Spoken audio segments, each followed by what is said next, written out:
Gujarat News has been brought to you by Aaj Tak, सबसे तेज। નમસ્કાર America Gujarat તકના ખાસ બુલેટિનમાં આપનું સ્વાગત છે। મારું નામ છે કશ્યપ। બુલેટિનની શરૂઆત કરીએ મહત્વપૂર્ણ સમાચારોથી। ભારતમાં લોકસભાની ચૂંટણીની મતગણતરી પૂરી થઈ ગઈ છે। વડાપ્રધાન મોદીએ ફરી એક વખત જીત મેળવીને હેટ્રિક પૂરી કરી છે, જ્યારે ગુજરાતમાં આ વખતે 25 બેઠક પર ભાજપની જીત થઈ છે। લોકસભા 2024ની ચૂંટણીને લઈને ગુજરાતમાં ખરાખરીનો ખેલ જામ્યો હતો। અંતે ભાજપને માત્ર 4 બેઠક પર જ 5 લાખની લીડ મળી, તો બનાસકાંઠા બેઠક પર ગેનીબેન ઠાકોરે બાજી મારી છે। ચૂંટણીના પરિણામો પહેલા જ રોકાણકારોના કરોડો રૂપિયાનું નુકસાન થઈ ગયું છે। સેન્સેક્સ 4389 તો નિફ્ટી 1379 પોઈન્ટ તૂટીને બંધ થયું। રોકાણકારોના 45 લાખ કરોડ રૂપિયા ધોવાઈ ગયા।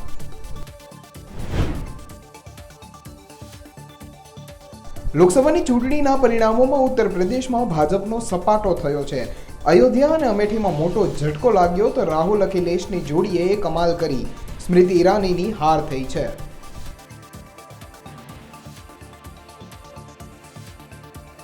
અરબી સમુદ્રમાં લો પ્રેશર સર્જાયું। પરેશ ગોસ્વામીએ આગામી સમયમાં ગુજરાતમાં 13 અને 14 તારીખે ભારેથી અતિ ભારે વરસાદની આગાહી કરી છે। દરિયામાં લો પ્રેશરના કારણે કોઈ વાવાઝોડાની શક્યતા નથી। ભારતની લોકશાહી માટે આજે સૌથી મોટો દિવસ। લોકતંત્રના વડાપ્રધાનને ચૂંટવા માટેનું મતગણતરી માટેનો આજે દિવસ હતો। મતગણતરી થઈ ગઈ અને ભાજપની સરકાર ફરી એક વખત બહુમતીથી બની છે। મોદી સરકાર એટલે પીએમ મોદીએ હેટ્રિક મારી છે, પરંતુ ગુજરાતની અંદર માત્ર 25 બેઠકો આવી। 26માંથી 26ના દાવા વચ્ચે 25 બેઠકો।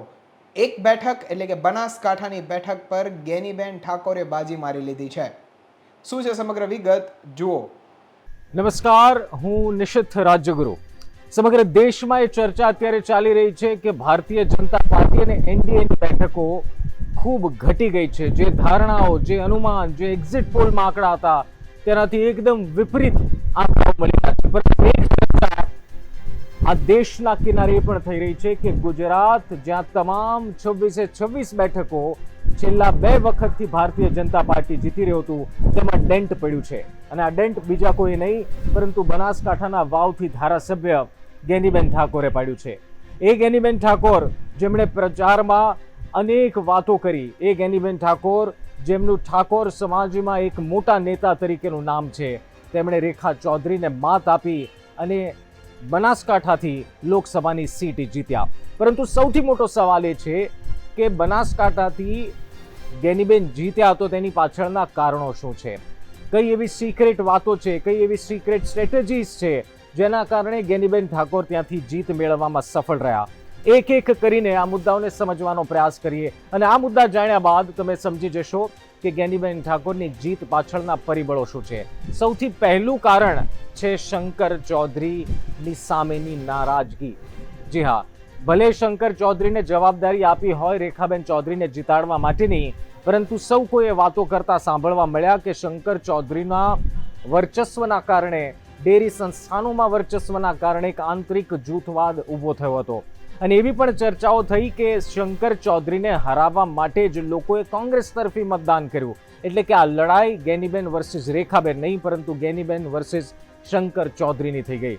અને શંકર ચૌધરીને મોટું પરિબળ માનવામાં આવી રહ્યું છે ગેનીબેનની જીત પાછળ। જો કે આ બધી અંદરની વાતો છે, આ બધી એવી વાતો છે કે જે જીત હાર બાદ હંમેશા કોઈ પણ સીટ પર ચર્ચાતી હોય છે। બીજું જે કારણ છે એ છે ભારતીય જનતા પાર્ટીની ઉમેદવાર પસંદગી।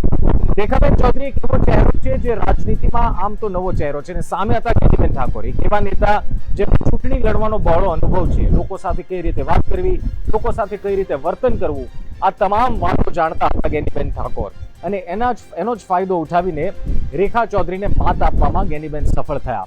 બીજું એક કારણ ચહેરા પસંદગી પાછળ એ પણ હતું કે ભારતીય જનતા પાર્ટી સામે સતત આરોપ લાગ્યા કે ભારતીય જનતા પાર્ટીએ એક જ જ્ઞાતિના ઉમેદવારોને, એક જ જ્ઞાતિના લોકોને સતત ટિકિટ આપી અને એના કારણે ઇતર જ્ઞાતિમાં એક વિરોધનો જુવાળ ઊભો થયો અને એટલા માટે જ જે બનાસકાંઠામાં સૌથી વધારે જેના મતો છે ઠાકોર સમાજ એ એક તરફ થયો અને ગેનીબેનને જીતાડવા માટે ભરપૂર પ્રયાસ થયા. ગેનીબેનની જીતની પાછળ હવે પછીનું કારણ છે ખુદ ઠાકોર સમાજ. હું આ એટલા માટે કહી રહ્યો છું કારણ કે લાંબા સમય બાદ પહેલી વખત આ બેઠક પરથી કોંગ્રેસે કોઈ ઠાકોરને ટિકિટ આપી છે. હવે આમ જો તો બનાસકાંઠામાં સૌથી વધારે મતો ઠાકોરના છે અને એમાં ગેનીબેન જેવા નેતાને, મહિલા નેતાને ટિકિટ આપતા ઠાકોર સમાજમાં એક પોઝિટિવિટી શરૂ થઈ. અને માત્ર બનાસકાંઠા નહીં, આપણે જોયું હોય તો બનાસકાંઠા, ત્યારબાદ મહેસાણા અને પાટણ ત્રણેય જગ્યાએ કોંગ્રેસે ઠાકોર ઉમેદવારને મેદાને ઉતાર્યા. તેનાથી એ થયું કે ઠાકોર સમાજની સંવેદનાઓ કોંગ્રેસ તરફ ખેંચાઈ અને એ મતોમાં પરિવર્તિત થશે કે નહીં એ સવાલ હતો, પરંતુ પરિણામ બાદ એ વાત સાબિત થઈ ગઈ કે ઠાકોર સમાજની જે કોંગ્રેસ તરફનું આકર્ષણ હતું અથવા તો જે ગેલમાં હતા ગેનીબેનને ટિકિટ મળતા એ મતોમાં પણ પરિવર્તિત થયા. હવે પછીનું એક કારણ છે, થોડું અજુગતું કારણ છે, પરંતુ આ ચર્ચા બનાસકાંઠામાં લાંબા સમયથી થઈ. એ છે પરબત પટેલનું એક નારાજ જૂથ. પરબત પટેલનું એક જૂથ નારાજ હતું ને એના કારણે જ રેખાબેન ચૌધરી વિરુદ્ધ મતદાન થયું એવી ચર્ચાઓ ચાલે છે. એક કારણ એવું પણ છે કે પાલનપુરમાં કાર્યકરો ખૂબ નિષ્ક્રિય રહ્યા, ભાજપના કાર્યકરો, અને નિષ્ક્રિયતાનો લાભ મળી ગયો ગેનીબેન ઠાકોરને. અને અંતમાં કહીએ તો ભાજપનો આંતરિક ડખો એક ગુજરાતમાં એક ઠેકાણેથી દેખાણો, બનાસકાંઠામાં પણ દેખાણો અને એની જ અસર પરિણામ પર થઈ. અને સૌથી મોટું પરિબળ જો કહીએ, આમ તો મોટું છે, નાનું છે એ તમે નક્કી કરો, પરંતુ અસરકારક છે એ છે બનાસકાંઠાના વોટર્સ. લગભગ 1 લાખ જેટલા ક્ષત્રિય વોટર્સ છે. એનું આપને દિવસ યાદ કરાવડાવું, જ્યારે અમીરગઢમાં ક્ષત્રિય સંમેલન મળ્યું અને જેમાં ગેનીબેન ઠાકોરનું સન્માન થયું ને, ગેનીબેન ગયા અને સ્ટેજ પરથી શું શબ્દો તો યાદ હતા? એ શબ્દો હતા કે થાવ તો ગાંધી થજો અને ન થાવ, અને જો થાવ તો ગાંધી થજો, ન થઈ શકો તો ભગતસિંહ થજો. એ પ્રચાર, એ વાતો, એનાથી ક્ષત્રિય સમાજ પણ કોંગ્રેસને મત આપ્યાનું ફલિત થતું દેખાઈ રહ્યું છે. તો આ એ તમામ કારણો છે જેના કારણે ગેનીબેન ઠાકોરનો વિજય થયો. આસાન વિજય નહોતો, યાદ રાખજો. રેખાબેને ટફ ફાઇટ આપી, પરંતુ 100 વાતની એક વાત એક હતી. એક વાત એ છે કે ગેનીબેનની લડાઈ રેખા ચૌધરી સામે નહીં, પરંતુ શંકર ચૌધરી સામે છે. એવી વાતો બનાસકાંઠામાં જ્યારથી ટિકિટની ફાળવણી થઈ ત્યારથી ચાલતી આવી. અને કદાચ આ જ મુદ્દો છે, આ જ ભાજપના કાર્યકર્તાઓની નિષ્ક્રિયતા, આ જ ભાજપનો આંતરિક ડખો અને આ જ એક જ સમાજને ટિકિટ આપવાની નારાજગી એ ભાજપને નડી અને હેટ્રિક, ક્લીન સ્વીપની હેટ્રિક મારવાનું સપનું એ રોળાઈ ગયું અને તેમાં નિમિત્ત બન્યા, એ કરી બતાવ્યું કોંગ્રેસના એ ધારાસભ્ય, મહિલા ધારાસભ્ય જે પ્રચારમાં ઇમોશનલ થતા પણ દેખાયા, લોકો સાથે હસતા પણ દેખાય, અને કદાચ એનો ફાયદો પણ છે, પ્લસ પોઈન્ટ પણ છે. પરંતુ 100 વાતની એક વાત એ છે કે દેશમાં એનડીએની બેઠકો ઘટી છે, એમાંથી એક જે બેઠક ઘટી છે એ ગુજરાતની વડાપ્રધાનના રાજ્યની, અને એ છે બનાસકાંઠા.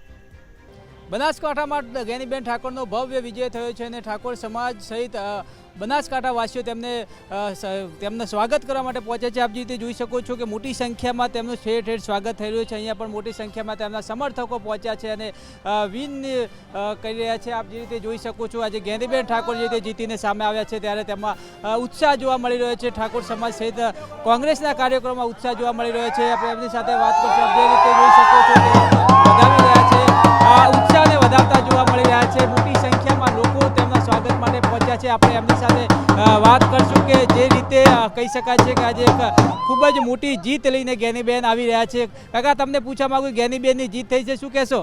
ગેનીબેનની જીત થઈ છે. આગે કોંગ્રેસ આપણે બધી દિલ્હી સુધી કોંગ્રેસ આવી છે. એટલે હું ગામ તાલીગંજનો શંકરજી જોણા. કેવી ખુશી છે તમને? બધી ખુશી છે, આનંદ મંગળ. હા, ગેનીબેનનું મામેરું બધા ભેળા થઈને ભરજો.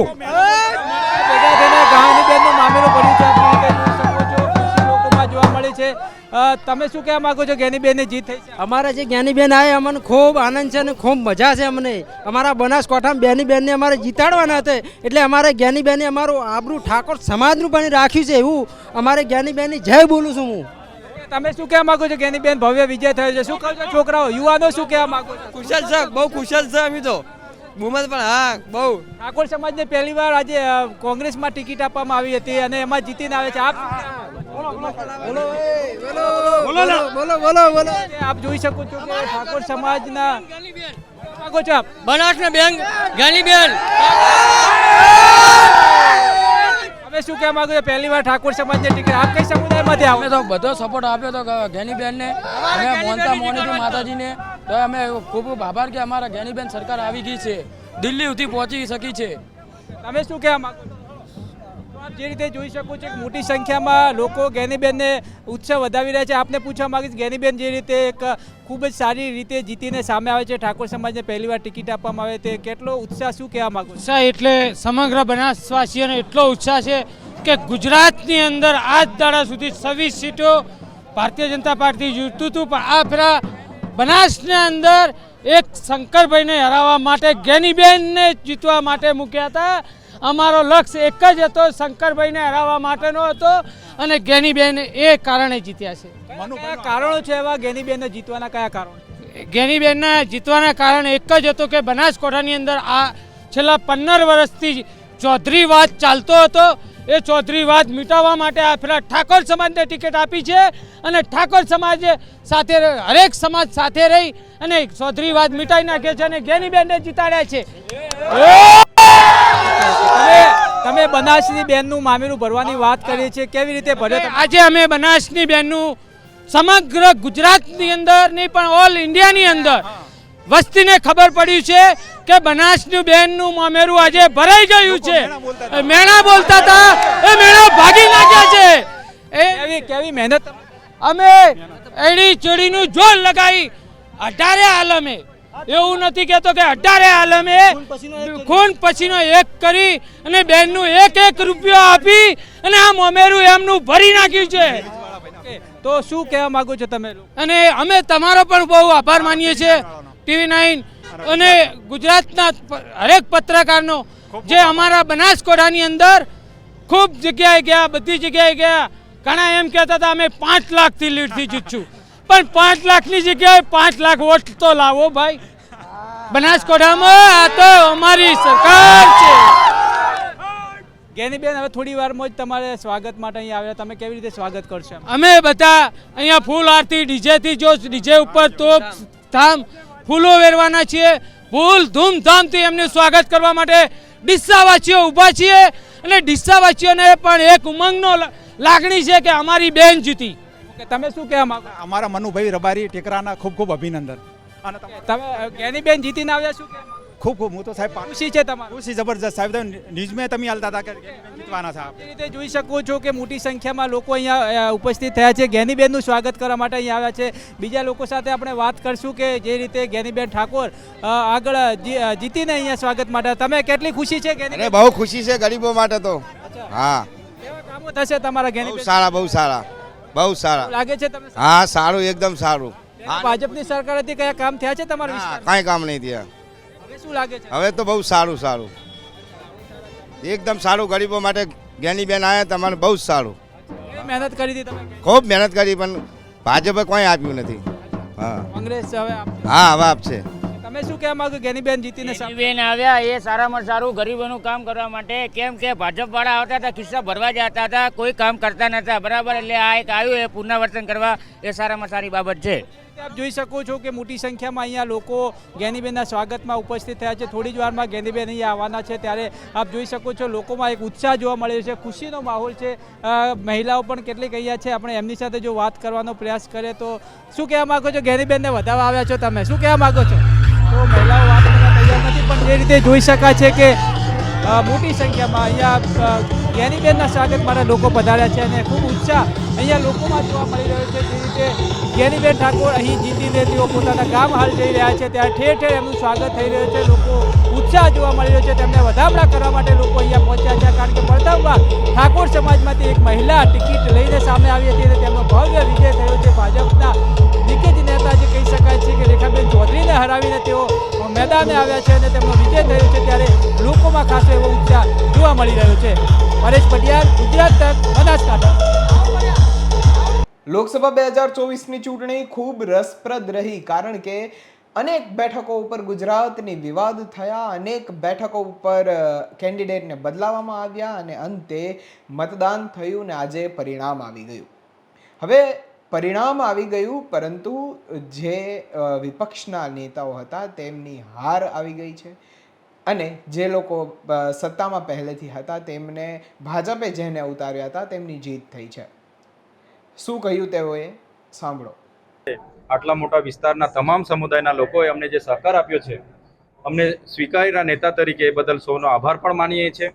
સાથે સાથે અમે ચૂંટણી એવી સરસ રીતે લડ્યા છે ઇન્ડિયા ગઠબંધનના તમામ સાથીઓ કે સામેની ભાજપની પાર્ટી અને એમના ઉમેદવાર 5 લાખની લીડની વાત કરતા હતા, આજે 1 લાખ પર લાવી દીધા છે. આ જ અમારી મોટી જીત છે અને આવનાર દિવસોમાં પણ અમે ધારાસભ્ય છે લોકોની વચ્ચે રહીશું. લોકોના જે પણ પ્રશ્નો છે એમને વાચા આપવાનું કામ કરીશું અને આજે જે રિઝલ્ટ આવ્યું છે એ જનતાના જનાદેશને અમે સ્વીકાર કરીએ છીએ અને આનાથી પણ વિશેષ કરીને આવનાર ચૂંટણી લડીશું.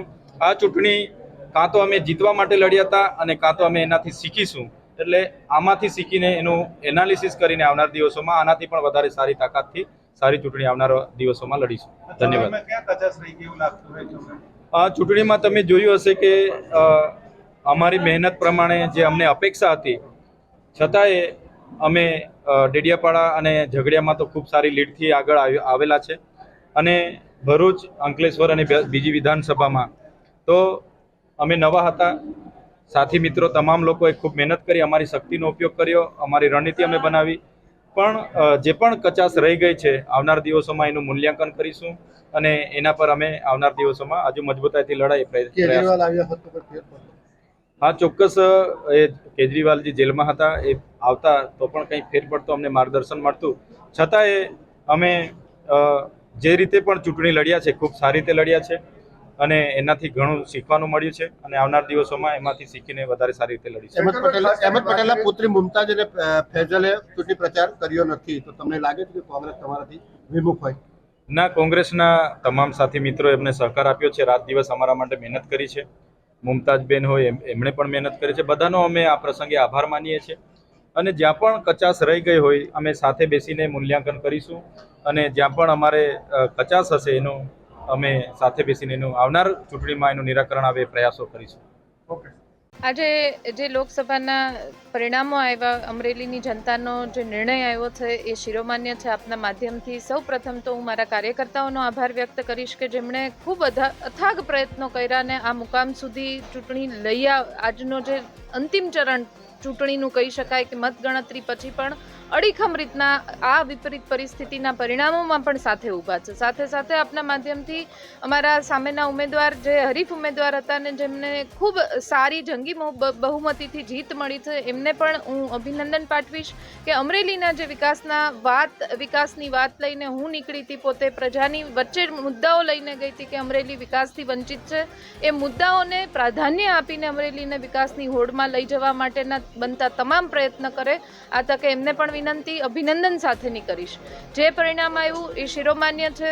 લોકશાહીમાં પ્રજા સર્વોપરી હોતી હોય છે અને પ્રજાનો જે નિર્ણય છે એના ઉપરથી હું ચોક્કસ કહીશ કે હજી 5 વર્ષ માટે મને તપવાની તક આપી છે. હજી 5 વર્ષ માટે કંઈક અનુભવ કરીને આગળ વધવાની પ્રેરણા થાય અને અંતઃસ્ફૂર્ણાથી આવનારા સમયમાં લોકો સુધી જઈને પછી ફરી એક વખત તૈયાર થઈને ચૂંટણી લડવા આવીશ તો મને લાગે છે કે આવનારા સમયની જે 5 વર્ષની ઘડાવાની તક છે એના માટેનો સમય મને મળ્યો છે. બેન, ભરતભાઈ સુતરીએ એમ કીધું કે ઇંગ્લેન્ડથી ભણીને આવેલા છે તે પણ હારી ગયા, અપણ સામે. કંઈ વાંધો નહીં, તમને અભિનંદન છે. હવે જીત છે. ઇંગ્લેન્ડથી ભણીને આવ્યા, જ્યાંથી પણ ભણીને આવ્યા. મુદ્દાઓ ફક્ત ચૂંટણીના પ્રચાર માટેના હોતા હોય છે એવું મારું ચોક્કસપણે માનવું, પણ જ્યારે પરિણામ આવી જાય છે ત્યારે તો પ્રજાના સેવાના કામોમાં લઈ જાય છે. એટલે આ તકે એમને મેં પહેલાં જ અભિનંદન પાઠવી દીધા છે. ગમે ત્યાંથી ભણીને આવ્યા, પ્રજાના કામ કરવાનું પ્રાધાન્ય હતું ને હજી પણ આવનારા સમયમાં રહેશે, એમાં કોઈ શંકા નથી.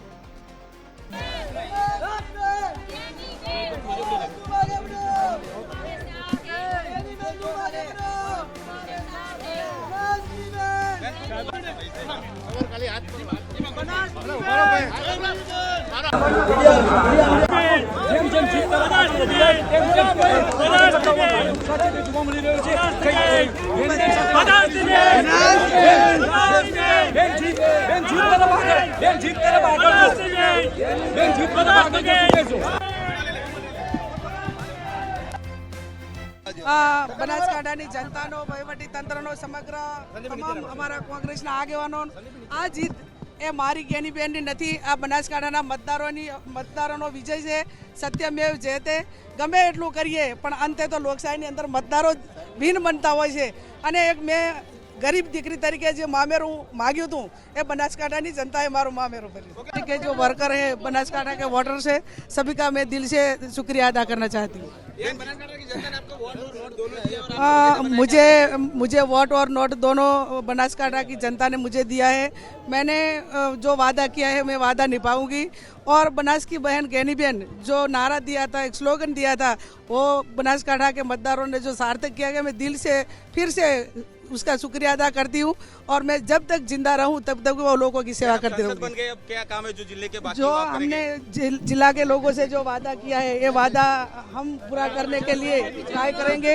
और हम जनता के बीच में रहकर जो काम करना है वो साथ मिलकर करेंगे. किसकी जीत है? जनता की वो बनासकांठा की जीत की बनासकांठा के लोगों की जीत है. જેમ જેમ ચોમાસું નજીક આવી રહ્યું છે તેમ નૈઋત્યનું જે ચોમાસું કહેવાય તે કેરળમાં પહોંચી ગયું છે અને હવે તે ધીમે ધીમે મહારાષ્ટ્ર અને ગુજરાત તરફ આગળ વધી રહ્યું છે. ત્યારે સમુદ્રની અંદર લો પ્રેશર ક્રિએટ થયું છે. લો પ્રેશરને કારણે વાવાઝોડા જેવી સ્થિતિ નહીં સર્જાય, પરંતુ ગુજરાત અને મહારાષ્ટ્રના અનેક ઇલાકાઓમાં ભારેથી અતિ ભારે વરસાદની હવામાન નિષ્ણાત પરેશ ગોસ્વામીએ આગાહી કરી છે. શું છે વધુ વિગત જુઓ. નૈઋત્યનું ચોમાસું ગુજરાતમાં ક્યારે પહોંચશે એની તો ચર્ચા કરશું, પણ અત્યારે અરબી સમુદ્રની અંદર એક અસ્થિરતા ઊભી થઈ છે જે ગુજરાતને ગમરોડી શકે છે અને અરબી સમુદ્રમાં સાયક્લોન બનશે કે નહીં તમામ ચર્ચા કરશું. સૌપ્રથમ હું આપને એ જણાવી દઉં, થોડા દિવસ પહેલા આપણે કપાસના સારા બિયારણનો વિડીયો મૂકેલો હતો, એટલે આ વિડીયોના અંતમાં આ સાઈડમાં આપણે વિડીયો બતાવવા આવશે. દરેક મિત્રોએ આ વિડીયોના અંતમાં એ વિડીયો જોઈ લેવાનો છે. હવે ખાસ કરીને નૈઋત્યના ચોમાસાની સૌપ્રથમ વાત કરવા જઈએ તો 19 મે 2024 અને રવિવારના રોજ આંદોબાર નિકોબાર ટાપુ ઉપરના સમય કરતાં નૈઋત્યનું ચોમાસું વહેલું નોંધાયું. એ પછી 1 જૂને કેરળમાં પહોંચવું જોઈએ, એની જગ્યાએ 30 મેના રોજ કેરળમાં ચોમાસું પહોંચી ગયું. અને અત્યારે એના સમય કરતા 2 થી 3 દિવસ વહેલું ઝડપથી ચોમાસું છે એ આગળ વધી રહ્યું છે. આજ દિવસ સુધીની વાત કરવા જઈએ તો કેરળ અને એ સાથોસાથ કર્ણાટકના અનેક વિસ્તારોને આ ચોમાસાએ કવર કરી લીધા છે અને હવે ધીમે ધીમે ઝડપથી આ ચોમાસું છે એ મહારાષ્ટ્ર તરફ આગળ વધી રહ્યું છે. અત્યારે જે પ્રમાણે આગળ વધી રહ્યું છે એ પ્રમાણે લાગી રહ્યું છે કે લગભગ 13 અથવા તો 14 જૂને ગુજરાતમાં પણ ચોમાસાની એન્ટ્રી થઈ શકે છે. જો કે ચોમાસા ઉપર આપણે સતત નજર રહેશે ને એના વિશે માહિતી આપશું, પણ અત્યારે વાત કરવાની છે અરબી સમુદ્રમાં એક મોટી સિસ્ટમ બનવા જઈ રહી છે. જો કે અહીંયા હું આપને એ પણ ચોખવટ કરી દઉં કે ઘણા બધા તમને સોશિયલ મીડિયામાં અથવા તો અમુક એપ્લિકેશનો એવું બતાવતી હશે કે અરબી સમુદ્રમાં સાયક્લોન બનશે, પણ અમને જે અમારા અનુમાન છે, અમારું જે પ્રિડિક્શન છે મુજબ અત્યારે અરબી સમુદ્રમાં સાયક્લોન બને એ પ્રકારની કોઈ કન્ડિશન દેખાતી નથી. એટલે કોઈ સાયક્લોનની કોઈ અફવા ફેલાવે તો એમાં કોઈ ડરવું નહીં કે ગભરાવું નહીં. અરબી સમુદ્રમાં અત્યારે સાયક્લોન બનવાની કોઈ શક્યતા નથી. હા, એક ચોક્કસથી કહી શકાય કે મેં 2-3 દિવસ પહેલા પણ આપણે જણાવ્યું હતું કે અરબી સમુદ્રમાં એક લો પ્રેશર બની રહ્યું છે અને એ ડીપ ડિપ્રેશનની કેટેગરી સુધી જશે. એવી જ રીતે એ લો પ્રેશર છે એ અત્યારે વધુ મજબૂત બની ચૂક્યું છે અને એ લો પ્રેશર અત્યારે વેલમાર્ક લો પ્રેશરમાં ફેરવાઈ ગયું છે. અને આ વેલમાર્ક લો પ્રેશરમાં ફેરવાયું છે આને જેમ જેમ ઊંચું તાપમાન મળશે એમ વધારે મજબૂત થઈ જશે. આ વેલમાર્ક લો પ્રેશર છે એ ડિપ્રેશન અને ત્યારબાદ વધારે મજબૂત બની અને ડીપ ડિપ્રેશનની કેટેગરી સુધી જશે. એટલે સાયક્લોન કરતાં એક કેટેગરી નીચું રહેશે પણ સાયક્લોન નહીં બને, પણ આ એકદમ મજબૂત ડીપ ડિપ્રેશન બનશે. એટલે આ ડીપ ડિપ્રેશનને કારણે મહારાષ્ટ્ર અને ગુજરાતની અંદર ભારેથી અતિ ભારે વરસાદ પણ પડી શકે છે. આમ જોવા જઈએ તો હવે ચોમાસું નજીક આવી રહ્યું છે, અરબી સમુદ્રની અંદર હલચલ છે, જેને કારણે 5 થી લઈને 9 જૂન દરમિયાન છૂટાછવાયા સામાન્ય પ્રી મોન્સૂન એક્ટિવિટીના ઝાપટા પડશે. જો કે એ ઝાપટાઓની અંદર વાવણી લાયક વરસાદની શક્યતાઓ નથી, પણ આ ડીપ ડિપ્રેશન જેવી રીતે નજીક આવશે એટલે 9 થી લઈ અને 13 જૂન દરમિયાન મહારાષ્ટ્રના મુંબઈ સહિતના વિસ્તારો, દક્ષિણ ગુજરાત અને સૌરાષ્ટ્રના દરિયાઈ કાંઠાના ભાગો, આ તમામ ભાગોની અંદર ડીપ ડિપ્રેશનને કારણે ભારે વરસાદ પડે તેવી શક્યતાઓ છે. જો કે અત્યારે જે ડીપ ડિપ્રેશન જે કન્ડિશનની અંદર આગળ વધી રહ્યું છે, જે દિશામાં આગળ વધી રહ્યું છે, એ દિશામાં જો કોઈ બદલાવ ન થાય તો આ જે ડીપ ડિપ્રેશન છે એને કારણે 11, 12 અને 13 જૂન દરમિયાન સૌરાષ્ટ્ર અને દક્ષિણ ગુજરાતના દરિયાઈ કાંઠાના ભાગોમાં અતિ ભારે વરસાદની પણ શક્યતાઓ છે. જો કે એ વરસાદ છે એ જ્યાં પડશે ત્યાં વાવણી લાયક હશે, પણ એને નૈઋત્યનું ચોમાસું પણ ન ગણી શકાય. એને આ ડીપ ડિપ્રેશનના વરસાદને પ્રી મોન્સૂન એક્ટિવિટીમાં જ આપણે સમાવેશ કરી શકશું. પણ હા, એક ચોક્કસથી છે કે ડીપ ડિપ્રેશન મજબૂત બન્યું છે અને ગમે ત્યારે એટલે કે 10 તારીખ પછી 11 તારીખથી લઈને 13 તારીખ વચ્ચે અથવા તો 14 તારીખ સુધીમાં ગમે ત્યારે દક્ષિણ ગુજરાત, સૌરાષ્ટ્ર ને બીજા પણ અમુક વિસ્તારોની અંદર વાવણી લાયક વરસાદ થઈ શકે છે. એટલે દરેક ખેડૂત ભાઈઓ છે એ હવે આપણે તૈયારીમાં ફૂલ રહેજો, કેમ કે પછી ઓચિંતાના ઊંઘતા ન ઝડપાઈ જાય, કેમ કે હવે ગમે ત્યારે ચોમાસું અથવા તો ડીપ ડિપ્રેશનને કારણે વાવણી લાયક વરસાદની શક્યતાઓ છે. બુલેટિનમાં હાલ બસ આટલું જ. મને આપશો રજા. નમસ્કાર. Gujarat News has been brought to you by Aaj Tak Sabse Tez.